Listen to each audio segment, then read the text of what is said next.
evening to viewers. Thanks indeed for joining us in this edition of the Primetime Newscast on Equinox Television. No new face, no name has so far featured at the Ngwaikili Glass House as the parliamentary session is ongoing in the capital city, Yaoundé, and reports say House Speaker and other members of the parliament have so far been maintained into their positions. And also in this newscast, we take a pause at the just ended court session at the Special Criminal Court that was between the state of Cameroon and the former Prime Minister, head of government, Chief Ephraim Inoni, where Jean-Marie Tangana Mbara denied ever awarding a contract for the purchase of the Khmer plane. These are major headlines, details and more just in a moment.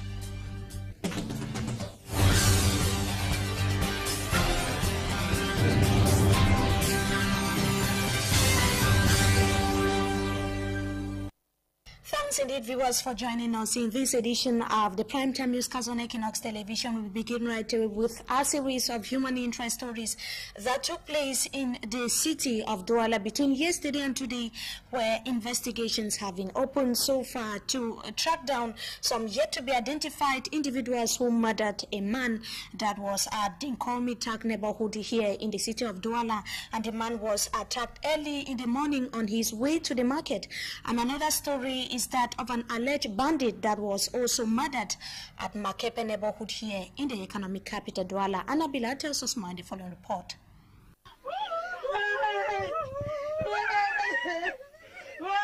This man lying in his own pool of blood was on its way to the market early in the morning when he was attacked by some armed men at about 5 a.m. A fight ensued and his victim was deeply stabbed several times in the leg by the bandit. In pain, he rushed back to the house and tried to tie the leg with a piece of cloth. Unfortunately, he bled profusely and finally gave up the ghost. This neighbor explains further what actually happened. I was alerted by one of my neighbors, saying me that there is one of my neighbor that had been killed.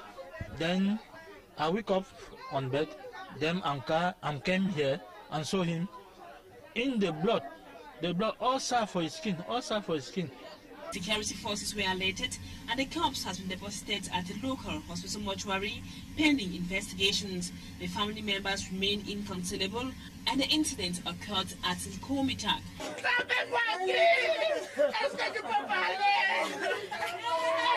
Meanwhile, over to Makepe Misoke, this alleged bandit was beaten to death by an angry population. He reportedly burgled a house in the locality when a manhunt was launched. At press time, the corpse was still lying at one of the crossroads in Makepe Misoke. Heartbreaking reports indeed, and now some 7 alleged bandits we are in Bamenda Northwest region of the country suspected to have been behind the theft of cattle in that part of Cameroon are currently behind bars at the Bamenda police station, and guns and bullets were also found in their keeping, and some of them have however maintained that they are innocent. Our Bamenda-based correspondent from Kenneth tells us more in the following report. The theft of cattle in the Northwest region has been rampant and common among some Bororo youths in the region, with the latest theft involving this gang, 5 in number: Sule Adamu, 23 years old, Yaya Abdu, 22 years old, Abdu Haminu, 21 years old, Changa Hamidu, 17 years old, and Songo Fidelis, a butcher, involved in the theft of a group of cows, 2 bulls at Ndawara Estate, selling the 2 at 170,000, and others as explained by 17 years old Changa Hamadu, bike rider in Bafusam, and Yaya Abdu roasting soya in Chang, the West region. I went to my uncle's house and still 1 cow there, and I was arrested. At November I have stolen 1, and this time I have stolen 1 again. In November I sold 1 at 170,000, and now this one was 180,000, and it was getting back. An ex-convict of the Womb Central Prison as a result of what he explains. Yes, I'll be going for Womb Prison, Womb Principal Prison, where I'll go for Womb as a chief for cow. Yes, I'll be coming for prison for November 2012.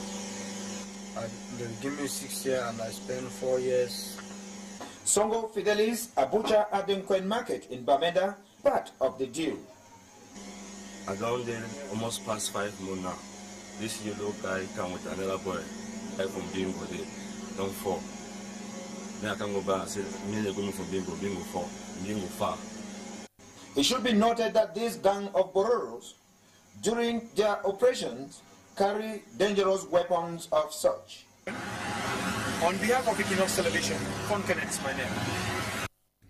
And of course, thanks indeed for Kenneth there in Bamenda Northwest region of the country. The alleged bandits actually confessing to their crimes. We take you now to the west region of Cameroon, where the far-reaching impact of heavy rains which battered the city of Douala a few days ago seemed to have extended to that part of the country. Some locals in Buda in the west region have been rendered homeless after heavy storms swept away the roofs of their houses, and the most material damage have so far been recorded, and no human life, fortunately, was endangered.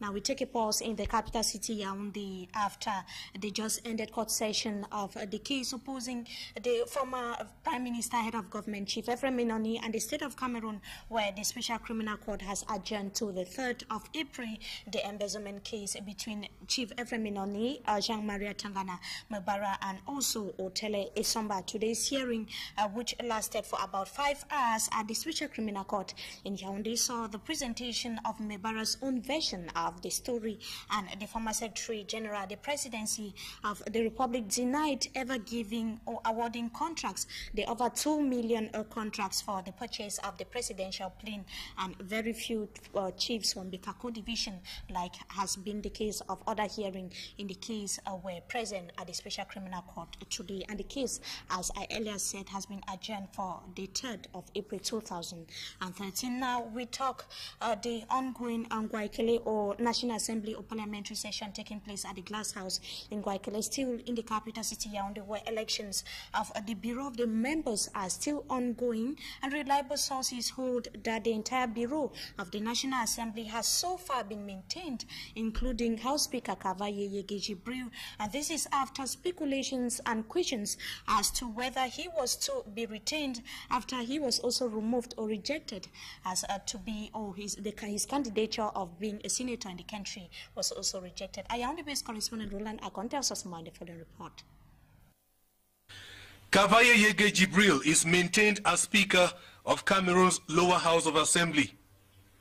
Almost the entire Bureau of the National Assembly is maintained. With the election of the entire Bureau of the Assembly, parliamentary work is expected to intensify now at the National Assembly. The election of the Bureau puts an end to the tenure of the Provisional Bureau of the Assembly led by PC Fonso since the 11th of March. This election of the Bureau of the National Assembly tails the publication of list of candidates for the senatorial election. The CPDM and other political parties in the Assembly did not allow their MPs to stand as candidates for the senatorial election. And preparations ahead of the April 14th senatorial elections in the country are still ongoing in Cameroon, as it is today that the councillors who constitute the Electoral College were due to collect their various electoral cards at the various Elekam branches in the country. Now let's take a look at the atmosphere at the Yaoundé Elekam branch, and also the atmosphere or the ambience reigning at within the ranks of some political parties in the country. Roland Akon once again tells us more in the following report. At some Yaoundé Elekam branches Wednesday, some councillors who constitute the Electoral College of the April 14th senatorial show up to collect their voters' card. Nous sommes fiers d'être les tout premiers électeurs, j'allais dire les grands électeurs. Political parties are anxiously waiting for the publication of the final list of parties retained by Elekam for the April 14th senatorial. The National Salvation Front of Issa Chiruma, with 6 councillors in the North region, is one of the parties waiting for the final list. But in case for one reason or other, Elekam does not maintain my list, I will introduce a request, a plea to understand the reason why such a thing has taken place. But in case it is not possible, okay, then we will accept the verdict. Board members of ELECAM met in a statutory meeting in Yaoundé Wednesday to study the files submitted by the 8 political parties. On the collection of the various electoral cards, it was the same scenario here in the economic capital, Douala, but some of the branches of the officials of the various ELECAM branches here said that the cards are not electronic as a result of the limited time that took them to be able to produce the various cards. Now we talk about the Francophonie Day that is being commemorated today in the international, that's the International Francophonie Day that is being commemorated today, the 27th of its kind, while some political parties here in the economic capital Douala frowned that Cameroon, which joined the institution since 12 years ago, has not recorded any significant benefits so far, and they said the objectives of the organizations, which were basically to improve upon the French language, culture, and also business, were not being felt back in the country. And according to veteran politician we can see on our screen and leader of the Nadina political movement, Boama Sok, the Francophonie instant helps to suppress the Cameroonian culture. He was speaking there to our correspondent, also a reporter, Rani Belsatowara. We shall be coming back in our subsequent newscast, and we shall also talk about that in greater details in the second part of this newscast. Now we take you to Limbe Southwest region of the country, where officials of the Chamber of Commerce have warned against the exploitative nature of some tax collectors who sometimes take away or extort money from business persons in Limbe, and they converge on a meeting where they sought to sensitize the businessmen on some of their rights. A Limbe-based correspondent, Nevisin Mamo, has the details of the report.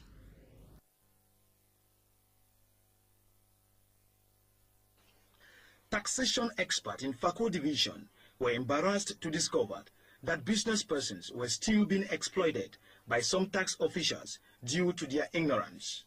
This is in a one-day seminar organized by the Chamber of Commerce. Localization plan. Because most of the time when we go there, localization plan will pay 5,000 francs. If he pays taxes without a taxpayer's card, could we just ask, just for curiosity's sake, how does government identify the person who has paid the tax? Officials of the Chamber of Commerce and that of the Specialized Tax Center took time to explain to the business persons the modification that have been made in the 2013 tax procedures or tax code. I would say I've been chief of center in Douala for at least 6 years, and now I've been just designated as interim chief of specialized center. Up to now, I've been immatriculating taxpayers, and I've never heard of it. And I'm not doubting on what you were saying. Since you're saying it in public, it means that it's reality. And this is the law, what the law says. If you want to be immatriculated, you write an application to the administration, and the person that represents administration is the chief of center. They said brought to the limelight some ills that are still ongoing within the taxation sector and the level of ignorance on the part of business persons. And those are some of the issues that business persons go through in the country today in the hands of some alleged taxpayers who extort money from them. And now we talk sports, where the Batibou Council has organized its annual mountain race amidst observation of some organizational lapses ranging from inadequate logistics and also lack of medical kits. Athletes showed up in their numbers, including principally some of the participants at the just-ended Mount Cameroon Race of Hope, which took place in Boya Southwest region of the country. Let's take you to Bamenda, where Fon Kenneth tells us more in the following report. Lawan Ibrahim and Nguya Yvonne are the winners of the 6th edition of the Batibou Council Anong Mountain Race. The event, which took place over the weekend in Anong village, saw the participation of over 142 athletes both in the senior and junior categories taking part. Mostly athletes who took part in the race of Mount Cameroon Race of Hope in Boya. Mayor Tajon Frederick has disappointed as he was. I thought I was doing the race in partnership with the development association of the village. At a certain time, the partners, you know, when it's a partnership, therefore there's a role that each of the persons responsible in the partnership should play. As I said, next time during the evaluation meeting, we're able to think better to see what we can do. So next year, the embarrassment of not having a good first aid kit ready on a good shelter should not be there again. A good shelter for all the girls that are there should not be there again. And maybe other lapses that we know were there that did not go to perfection. For the classification table, first with the male senior category, Lawan Ibrahim 2 hours 7 minutes, followed by Seni B. Kadiri. And now for the female senior categories, Gwaya Yvonne 2 hours 3 minutes 30 seconds, Galim Lizette 2 hours 53 minutes. This 47-year-old athlete, older than Sarah Etonge, the Queen of the Mountain, equally took part in the race. It should be noted that Umaru Mohamadu, who came second in the recent Mount Cameroon Race of Hope in Boya and three-time winners of the Anong Mountain Race, occupied the 7th position. That was a debatable mountain race which took place. That is in the northwest region of the country. Thanks indeed for Kenneth for that package in that part of, from that part of the country. And that does it for this segment of the news. But up next is Talking Point, and we talk about the International Francophonie Day commemorated today.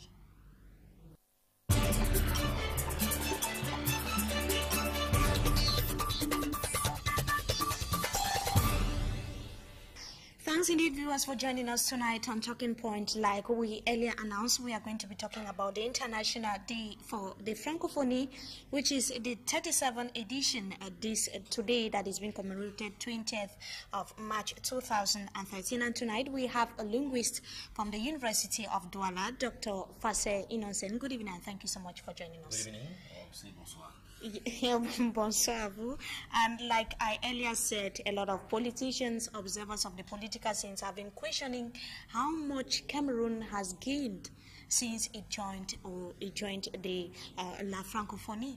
So are you asking yourself that same question? Yes, but I think we should not overlook what we have received or what we have gained from being a member of Francophonie. First of all, the language. How is beneficial to Cameroon? Yes, it is all about language, the French language. The French language helped us to open to the world for so many decades, passing our culture through the French language, because it's through that language reflects the culture of its owners, and we could say that French language reflects the culture of French people. But we should not forget that we have tried to accustom to kind of tropicalize the French language for it to express our culture.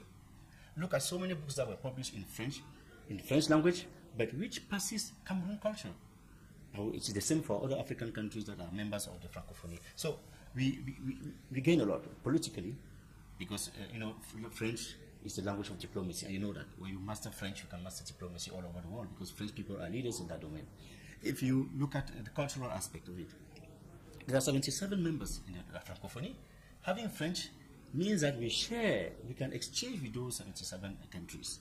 And Francophonie is, that's 890 million people in the world. So be able to share the culture of these people is a cultural wealth that we cannot underestimate. If you look at the educational domain. Apart from the issue of just sharing the language, like you are saying, I think that it is very paramount, because solidarity amongst member states was also a key factor in La Francophonie. So if Cameroonians who are, Cameroon, which is a member country, or some Cameroonians are complaining probably on the fact that they are gaining nothing at all ever since Cameroon joined La Francophonie, it means it's a problem. Don't you think so? I think it would be unfair to say that we are not gaining anything at all. Because if I look at the educational domain, we can't count the number of programs that have been sponsored by La Francophonie in order to have Cameroonians open up educationally. There are so many scholarships that are offered by La Francophonie, so many educational programs. So it is unfair to say that we have not gained anything. We may say that you could have gained more, or we may say that we have not gained in certain sectors. But saying that we have not gained anything, I think it's unfair. It's unfair, because imagine if we were to organize, I would take a very down-to-earth example, if you are to organize an international symposium here in Cameroon now to talk about the development of our economy, are you going to do it in Lamso? You're either doing it in French or in English. So why should we overestimate that? We have that. We still keep our languages, but we have that power which we derive from knowing French and from using French. So, and that has to do with all the sectors of the life of the country. Looking at the French language, what place does it actually occupy in the international scene, if I may ask? First of all, it's a UN language, you know that. It's a UN language. And there are 77 countries that use the language, shared by 890 million people. So that's enormous. And when you look at the amount of money that La Francophonie, for example, the budget of La Francophonie is almost 2 times bigger than that of the Commonwealth. The budget of La Francophonie as an institution. So they are putting a lot in order to, of course, we say in order to spread their language. We would say that. But I say that we gain a lot. And French, it is true, French, I think it ranks about 4th or 5th. I don't know the exact rank, but internationally, French is a weapon. It brings power to those who use it. So, and we have it.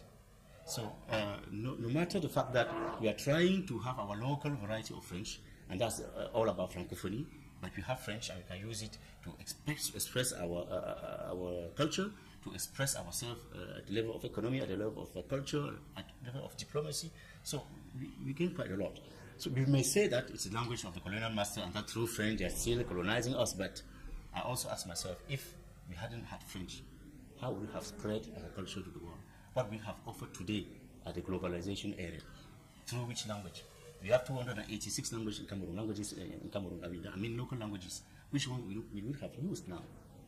So I think we should try to look at the facts boldly and not try to be passionate about it. We look at the facts boldly. I'm sure we lost a lot through colonization, but we also gain a lot because today at least we can open up to the world. We can express our culture through modern languages. Now we come back to the case of Cameroon, where we are talking about the French language here, but it is observed maybe like here in the city of Douala or maybe in the west region of the country or in Yaoundé that Francophone or French-speaking parents, they always prefer their children to go to English-speaking schools. Yes. Like you, for example, you are a clear example. Yes. It is true that today, for about, I would say, decades or more, Francophones have developed that habit of sending their children into Anglophone education. Why? Because of the worldwide power and repute of English language. The English language is the dominant language today in the world. Formerly, the state used and spent a lot of money to sensitize Cameroonians, especially Francophones, on the necessity of them learning English. But now the state does not even need to do anything because they have understood that they need English. And they are doing everything possible to have that English. And for most of them, the shortcut is to send their children to Anglophone education, when even they themselves may not make 2 or 3 sentences in English. I've seen cases like that. Parents who cannot follow up their children at school, at home, because they don't know what is written in their books. But because of their determination of seeing their children know English and use it, because they don't want their children to fall in the same trap in which they fell, because in their own time, at their own time, they said, oh, English, we don't need English, we need French. French is the dominant language in Cameroon. And so they are doing everything possible for their children to know English, because the children will open to the world, to have good jobs, they have scholarship to go and study outside. So that's why they are sending their children to Anglophone education. And of course, most of them, because I carry out a study on that topic with Professor Simon Bogda, we realize that most of them send their children there. The first reason is for English language, but the second is they estimate that Anglophones, in terms of moral education, stand better than Francophones.